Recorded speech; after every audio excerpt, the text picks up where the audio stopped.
Hello दोस्तों, सभी छात्रों का स्वागत है इस चैनल में। दोस्तों, जितने भी छात्र इस बार बोर्ड की परीक्षा देने वाले हैं तो सभी छात्रों को यह वीडियो देखना बहुत ही जरूरी है, क्योंकि दोस्तों आपके बोर्ड एग्जाम में कॉपी मूल्यांकन को लेकर बहुत ही बड़ा बदलाव किया गया है। यानी कि कॉपी चेकिंग में नंबर मार्किंग सिस्टम को लेकर बहुत ही बड़ा बदलाव किया गया है कि इस बार की कॉपी चेकिंग में नंबर सिस्टम जो है वो स्टेप मार्किंग किया जाएगा। तो दोस्तों काफी सारे बच्चों के ये सवाल था कि स्टेप मार्किंग क्या होता है, ये किस तरीके से किया जाता है। तो दोस्तों इस वीडियो में पूरा डिस्कस करने वाले हैं। इसलिए दोस्तों जितने भी छात्र इस बार बोर्ड की परीक्षा देने वाले हैं, आप मैट्रिक इंटरमीडिएट के छात्र हैं, इस वीडियो को पूरा अंत तक जरूर देखेंगे। पूरा स्टेप बाय स्टेप मैं आप लोगों को बताने वाला हूं, पूरा पॉइंट बाय पॉइंट मैं बताऊंगा कि किस तरीके से स्टेप मार्किंग किया जाता है, क्या क्या चीज देखकर जो स्टेप मार्किंग होती है। ठीक है, तो पूरी जानकारी आप लोगों को देने वाली, इसलिए दोस्तों वीडियो को पूरा अंत तक जरूर देखेंगे। सभी छात्रों को यह वीडियो देखना काफी जरूरी है, जितने भी छात्र झारखंड बोर्ड से इस बार बोर्ड की परीक्षा देने वाले हैं। और दोस्तों आपने अभी तक वीडियो को लाइक नहीं किए तो वीडियो एक लाइक अपने दोस्तों में ज्यादा से ज्यादा शेयर कीजिए, ताकि वे छात्र भी यानी कि आपके दोस्त भी स्टेप मार्किंग के बारे में जान सकें। और दोस्तों आप हमारे चैनल पे पहली बार आए हैं तो चैनल को सब्सक्राइब कर बेल आइकन को ऑन कर लीजिए, ताकि हर नई वीडियो की नोटिफिकेशन जो है सबसे पहले आपको मिल सके। तो दोस्तों सबसे पहले मैं आपको बता दूं कि झारखंड बोर्ड ने अभी थोड़ी दिन पहले जो है यानी कि कल ही एक अपडेट दिया था, जिसमें यह बताया था कि इस बार की जो मार्किंग सिस्टम होने वाली है कॉपी मूल्यांकन में, वो स्टेप मार्किंग किया जाएगा। और जिसमें यह भी बताया था कि जितना छात्र यदि अपने अनुसार जितना लिखता है उसके अनुसार ही उसको अंक दिया जाएगा। लेकिन दोस्तों यहाँ पे कुछ सारे बच्चों का, काफी सारे बच्चों का ये सवाल था कि सर स्टेप मार्किंग होता क्या है, किस तरीके से वो किया जाता है, क्या क्या पॉइंट्स देखकर जो है एग्जामिनर यानी जो कॉपी चेक करने वाले शिक्षक है वो नंबर देते हैं। तो दोस्तों इस वीडियो में पूरा डिस्कस करने वाले हैं, इसलिए वीडियो को छोड़कर मत जाइएगा। दोस्तों सबसे पहले जानते हैं कि ये स्टेप मार्किंग क्या है, यह क्यों जरूरी होता है। तो दोस्तों मैं आपको बता दूं कि इस बार की बोर्ड की परीक्षा में नंबरिंग सिस्टम में काफी बड़ा बदलाव किया गया है। नंबरिंग सिस्टम में जो है एक छोटा सा भाग होता है स्टेप मार्किंग। ठीक है, बोर्ड जो है कमजोर छात्रों को ध्यान में रखते हुए स्टेप मार्किंग का एक अहम कदम उठाती है, जिसमें यह देखा जाता है कि कमजोर छात्रों को अच्छे से अच्छे अंक मिल सके, कमजोर छात्र भी फायदा उठा सके। उसको एक सुनहरा बोल सकते हैं कि उसको सुनहरा मौका दिया जाता है कि कमजोर छात्रों को फायदा मिल सके, कमजोर छात्र भी पास हो सके अच्छे अंक से।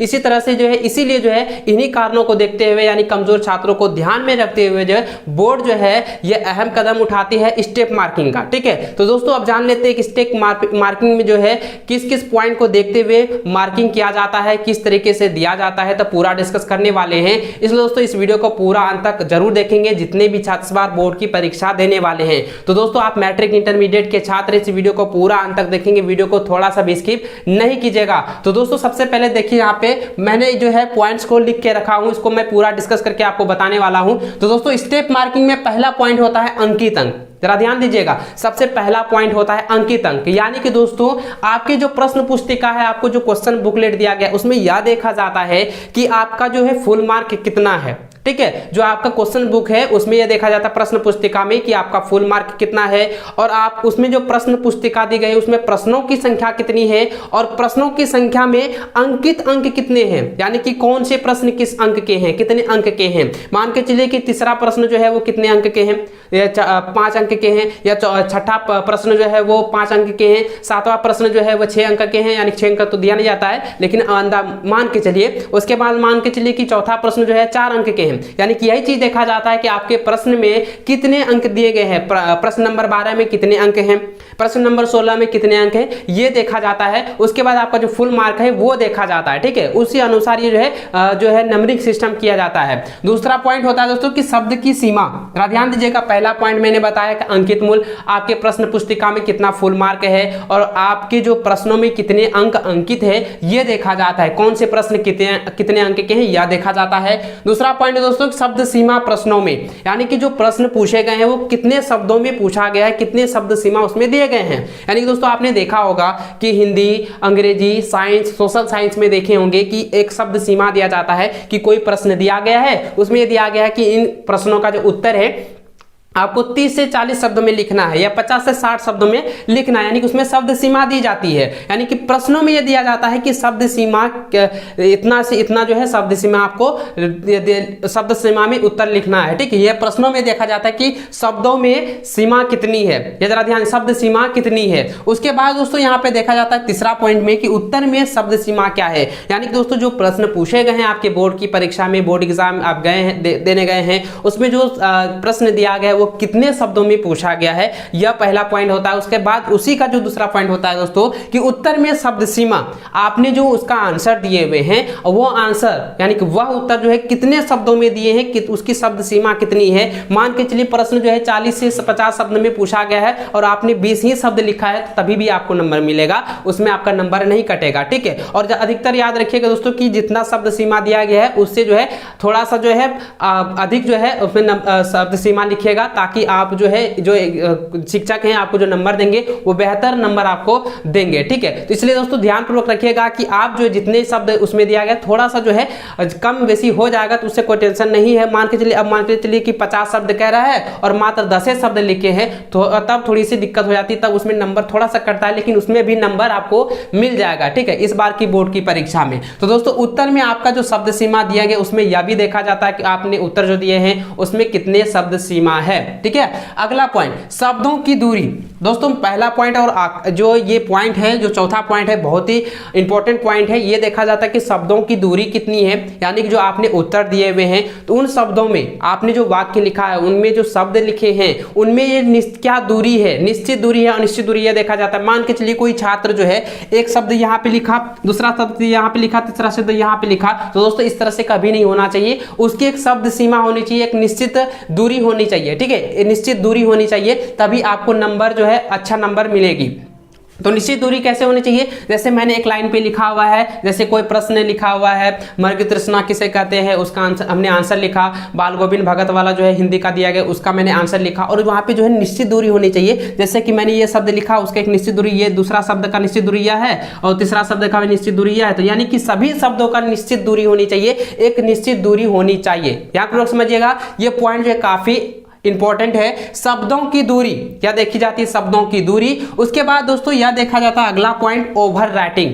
आपने जो उत्तर दिए हैं, आपने जो आंसर आपने किए हुए हैं उसमें यह देखा जाता है कि क्या आपने जो है ओवर राइटिंग किया हुआ है। जैसे मान के चलिए कोई शब्द मैंने लिखा हुआ है ज्यादा, ठीक है, मान के चलिए ये शब्द जो है थोड़ा सा मिस्टेक हो गया, मैं स्पेलिंग में गड़बड़ लिख दिए हैं। अब मान के चलिए यहाँ पे जैसे ज्यादा नहीं लिख के हम कुछ और चीज लिख दिए, मान के चलिए उदाहरण के अनुसार आपको एग्जांपल में बता रहा हूं, ये उधर ज्यादा मैंने लिखा हुआ है। अब यहाँ पे क्या हुआ कि बच्चों के मन में कंफ्यूज आ रही है, ज्यादा मैंने थोड़ा सा गड़बड़ी लिख दिए हैं। तो यहाँ पे क्या किया, बच्चे जो है इस तरह से जो है यानी ओवर राइटिंग कर देते हैं, यानी कि डबल लाइनिंग उसमें जो है कर देते हैं। तो इस तरह से कभी गलती मत करना, ठीक है, क्योंकि इससे जो है नंबर कट सकते हैं। ठीक है, याद रखिएगा ओवर राइटिंग को देखा जाता है, यदि आप ओवर राइटिंग करेंगे तो आपका नंबर कटने का ज्यादा चांसेस रहेगा। इसलिए ओवर राइटिंग को उसमें देखा जाता है कि छात्र ओवर राइटिंग किए हैं या नहीं किए हैं। यदि आप साफ सुथरा लिखे और आकर्षक लिखे हैं तो एग्जाम आपका क्वेश्चन जो है कुछ गड़बड़ी भी है, आपके आंसर में कुछ भी गड़बड़ी है तो फिर भी आपको नंबर मिल जाएगा। यानी कि आपका सिर्फ हैंड राइटिंग बेस्ड रहना चाहिए, ओवर राइटिंग नहीं होना चाहिए, साफ सुथरा होना चाहिए। ठीक है सर, अगला पॉइंट की चलते हैं।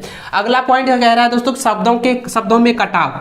बहुत सारे बच्चे क्या होते हैं, जरा समझिएगा, बहुत सारे बच्चे क्या होते हैं कि शब्द यदि गलती हो गया तो उसको बहुत बार काट देते हैं, बहुत बार काट देते हैं। ऐसे में क्या होता है कि उसका कॉपी जो है गंदा हो जाता है, पूरा गंदा हो जाता है, वो जो वाक्य लिखे पूरा का पूरा गंदा हो जाता है। तो ऐसा कभी गलती मत कीजिएगा, क्योंकि इससे जो है काफी इफेक्ट होता है। आपके जो कॉपी चेक करने वाले जो शिक्षक होते हैं उसको काफी ज्यादा इफेक्ट होता है, वह जो है नंबर काट लेती है। इसलिए दोस्तों ध्यानपूर्वक समझिएगा, शब्दों में कटाव ध्यानपूर्वक रखिएगा, शब्दों में कटाव, शब्द में कटाव। जैसे मान के चलिए हमने कोई वाक्य लिख देते हैं, जैसे कोई वाक्य लिख देते हैं, प्रश्न ही लिख देते हैं, ठीक है, प्रश्न लिख देना है। मान के चलिए गलती हो गया तो आपको क्या करना है, बहुत सारे बच्चे क्या होता है कि जैसे कि ये वाला शब्द मैंने गलत लिखा तो इसको बहुत बार इस तरह से जो है गलती कर देते हैं। इस तरह से कभी मत करना, उतना गिजमिजाना नहीं है, क्योंकि इस तरह से गिजमिजाएंगे तो ये शब्द जो है वो गंदा हो जाएगा और कॉपी देखने में भी आकर्षक नहीं लगेगा, पूरा बेकार हो जाएगा। तो दोस्तों इसका नंबर जो है कट जाएगा। ठीक है, तो आपको क्या करना है, जैसे कि ये प्रश्न शब्द मैंने लिखा ये गलत लिखे, मान के चलिए गलत लिखा हुआ है, तो शब्दों में कटाव में किस तरह से ध्यान देना है कि इसको काटना है तो आपको क्या करना, थोड़ा सा तिरछा, एक ही लाइन थोड़ा सा तिरछा करके एक ही लाइन आपको इस तरह से कट करना है, इस तरह से आपको करना है ताकि साफ सुथरा भी दिखे और आकर्षक दिखे, समझिए, ठीक है। और ये जो टीचर्स ऐसे ही कॉपी चेकिंग करेंगे वो समझ आएंगे यहाँ पे ये जो है शब्द गड़बड़ है, इसीलिए जो है ये थोड़ा सा कटाव किया है। लेकिन यहाँ पे इस तरह से गिजर मिजर करेंगे या गंदा कर देंगे तो आपका नंबर डायरेक्ट वो काट देगा, कोई सुनवाई नहीं होगा, आपका नंबर काट देगा। तो दोस्तों अगला और सबसे महत्वपूर्ण पॉइंट होता है हैंडराइटिंग। जी हाँ दोस्तों, आपने जो उत्तर पुस्तिका में आपने उत्तर को जो प्रस्तुत किए हैं, आपके बोर्ड एग्जाम में कॉपी चेक करने वाले शिक्षक सबसे पहले यह देखते हैं जो महत्वपूर्ण पॉइंट होता है वो आपका हैंडराइटिंग होता है, आपके हैंडराइटिंग पर ज्यादा ध्यान रहती है। तो दोस्तों मैं आपको बता दूं कि आपका यदि हैंडराइटिंग अच्छा से अच्छा है, आकर्षक है, सुंदर है, तो आपको फुल में फुल मार्क दिया जाएगा। यदि मान के चलिए आपने आधा अधूरा ही आंसर को प्रस्तुत किए हैं तो फिर भी आपको फुल मार्क दिया जाएगा, क्योंकि दोस्तों जो आपके बोर्ड एग्जाम में जो आपका सुंदर राइटिंग होगा और आकर्षक रहेगा तो टीचर को कॉपी सहने में अच्छा रहेगा और वो जो है खुशी खुशी से आपको फुल मार्क दे देगी, ठीक है। और समझिए दोस्तों,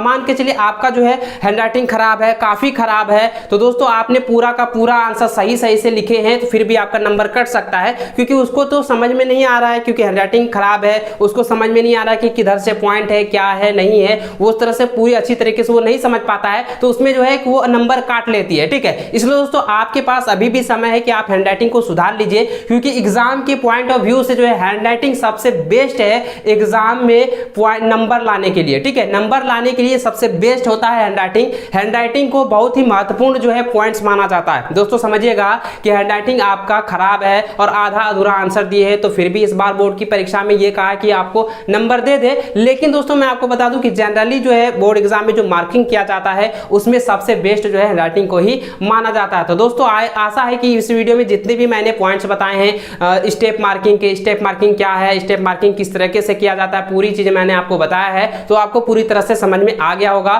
तो दोस्तों आपने अभी तक वीडियो को लाइक नहीं किए तो वीडियो एक लाइक अपने दोस्तों में ज्यादा से ज्यादा जरूर शेयर कीजिएगा, और चैनल पे पहली बार आए हैं तो नीचे रेड कलर के सब्सक्राइब बटन को दबाकर चैनल को सब्सक्राइब जरूर कर लें, साथ में बेल आइकन को ऑन कर लें ताकि आपके बोर्ड से रिलेटेड हर छोटी बड़ी अपडेट आपको मिल सके और लेटेस्ट वीडियो की जानकारी आपको सबसे पहले मिल सके। इसलिए दोस्तों बेल आइकन को ऑन जरूर कर लीजिएगा। तो मिलते हैं नेक्स्ट वीडियो में, तब तक जय हिंद, वंदे मातरम।